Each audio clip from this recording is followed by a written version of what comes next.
Mr. Meadows is engaged in litigation with the committee to try to avoid testifying here. What was your reaction when he said to you things might get real bad? In the days before January 2nd, I was apprehensive about the 6th. I had heard general plans for a rally. I had heard tentative movements to potentially go to the Capitol. But when hearing Rudy's take on January 6th and then Mark's response, that evening was the first moment that I remember feeling scared and nervous for what could happen on January 6th. And I had a deeper concern for what was happening with the planning aspects of it. Joining our coverage, Congresswoman Elaine Luria of Virginia. She is, of course, a member of the House Select Committee investigating the January 6th insurrection. Thank you so much for spending some time with us. This was not on the public schedule. We learned about this yesterday. Can you tell us why it was so urgent to hear from Cassidy Hutchinson today? Well, I think for anyone who listened to the hearing or has had a chance to hear some of the highlights of her testimony, it's very clear that this information, it cuts across all of the topics we've covered so far and those that we have yet to cover in the future. And it was in more detail. It was truly more damning in the sense that, she brought together all of these different pieces, where there may have been a lingering question of, who knew what when. These conversations that she had, you were just referencing on January 2nd with Giuliani, how it could get really bad on January 6th.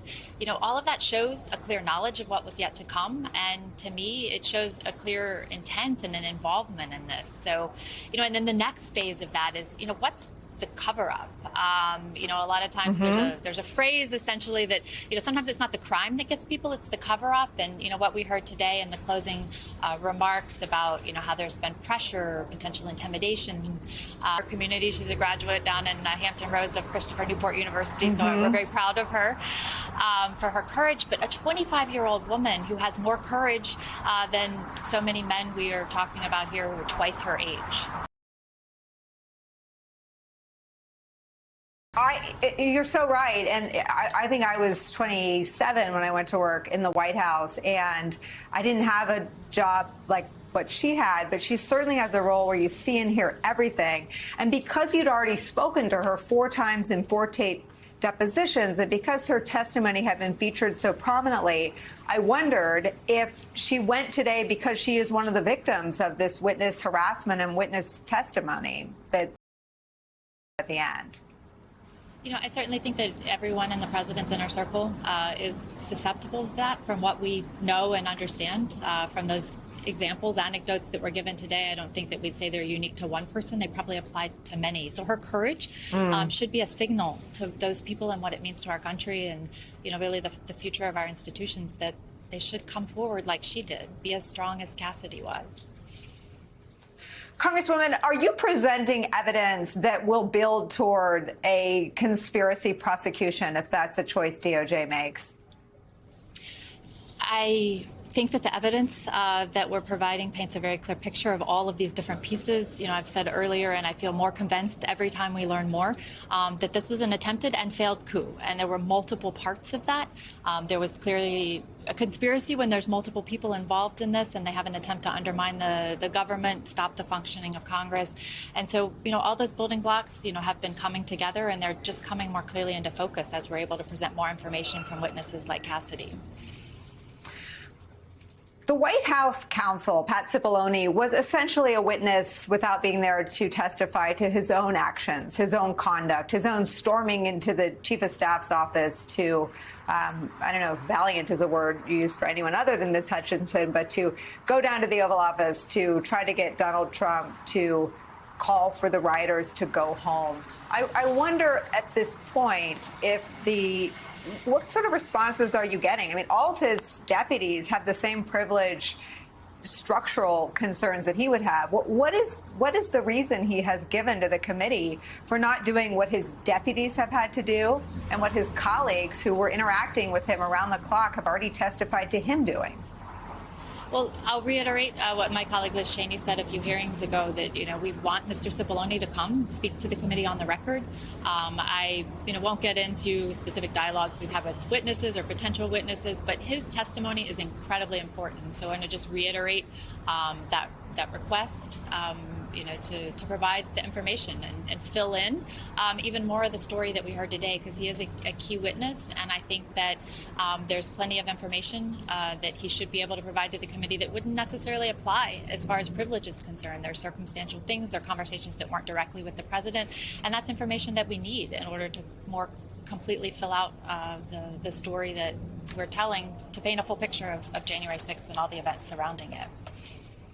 We have asked, and you have not been at a place to disclose, but we've asked about violence and Donald Trump's nexus with the violence. We learned what that was today, some of what that was. It was being warned ahead of his own speech on January 6th on the ellipse that the attendees were armed. And he says, take down the mags, let them in anyway, they won't hurt me.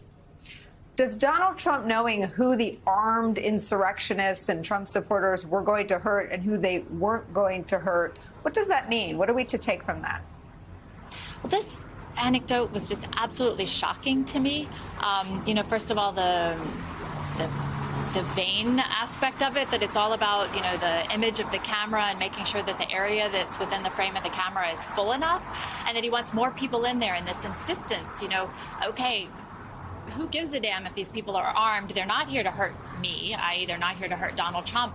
Just take down the magnometers, throw out all sense of security and protocols, that are safety, that are involved in these types of events, and bring these people in. And then they can just march from here to the Capitol. So it just shows knowledge ahead of the plan, of which we also talked at length in today's hearing about how he himself wanted to go to the Capitol, which we clearly were aware of those intimations before, but just the level of effort that he took, and that continued. There was a route being plotted. There was a physical altercation in the vehicle to try to get them to take him there. And then even once he got back to the White House, he continued to pressure people and essentially say, I am upset that I couldn't, get to the Capitol today with my people. So, all of this just keeps coming together to show that he had foreknowledge, and he had a will to participate personally in what happened at the Capitol that day.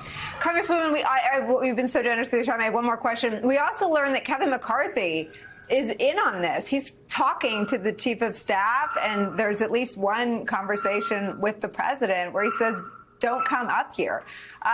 Why do you think Kevin McCarthy, who on the day of the insurrection saw it the same way many of his Democratic colleagues and at least two of his Republican colleagues saw it, that Donald Trump endangered them? He threatened the U.S. Capitol with his supporters and the incitement to violence. Well, this is still a mystery to me as well, because even in days after January 6th, Kevin McCarthy was saying the right things. He was condemning the violence. He was clearly pointing to the fact that the former president had some responsibility through the rhetoric and the call to action to bring these people to Washington. So I'm still, waiting to hear from him directly as to what changed, because there was a distinct change in which he kind of jumped back on board in his defense of the president and continuing to kind of be on this train that's perpetuating these lies of a stolen election. So it really does remain a mystery to me why there was such a shift at that particular moment in time, roughly 7 to 10 days after January 6th.